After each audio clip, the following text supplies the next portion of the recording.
Hi guys, wow, what the heck has happened to Suella Braverman, and how is this person standing in her place asking questions in the House of Commons?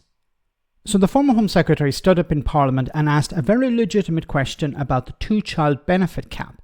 Now this was a draconian measure brought in by a previous Tory government and cheered on by Ian Duncan Smith, which saw families see restrictions on child tax credit and universal credit to the first two children in most households, which means families at the poorer end of the scale are unable to claim over £3,000 a year per child.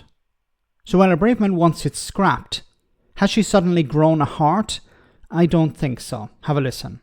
Welcome the government's reforms to welfare and put on record my thanks to the great team at the Fareham Job Centre with whom I've worked to organise some jobs and apprenticeship skills fairs.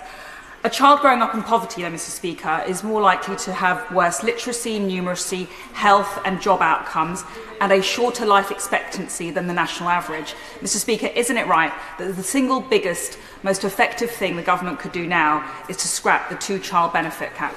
Wow. Okay, so has she grown a heart? As I said, I don't think so. What is this about? This is about, I believe, her shoring up support before the general election, standing up in the House of Commons claiming that she's fighting for her constituents. There are a lot of poor people in her constituency, more than in 2010 when the Tories took over. So of course, if she wants to hold on to her seat, she needs to pretend that she's doing something for them. Now she knows that the government are not going to scrap this, but it's a bit of theatre, it's a bit of grandstanding.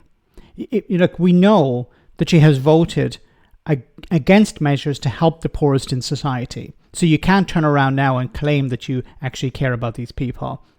This is all about preparing the public for the general election and pretending that she actually cares about them, when of course she doesn't. She's never voted for policies that would actually help the poorest in society. So as I said, I think there's a general election coming. Tory MPs are trying to show their constituents that they're actually doing something. They're asking questions on their behalf so that when the election does come around, they can say, see, remember, I asked questions for you. I'm concerned about you. I'm concerned about the poorest in our community. Once again, I don't believe for a second that Suella Braverman has grown a heart and actually cares about the poorest in society or her constituents. Now, she has a pretty safe seat, but in order to make sure it stays safe, you have to show that you're doing something.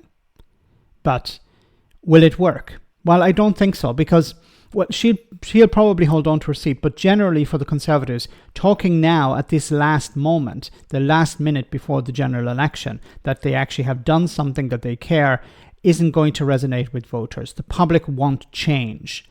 And you can talk about how much you have done, but at the end of the day, the public want a change in government. They may like you as an MP, but that's not going to save you at the general election. But once again, for Suella Braverman, I think she has a pretty safe seat, along with someone like Liz Truss, who will be probably okay and will maybe even lead the Conservatives in the next general election. But it is pretty terrible, pretty disgusting and pathetic that she's trying to appeal to the poorest when she's thrown them under a bus, vote after vote, until this stage. Let me know in the comment section, guys, what you think. As always, your comments are greatly appreciated. Thanks a lot.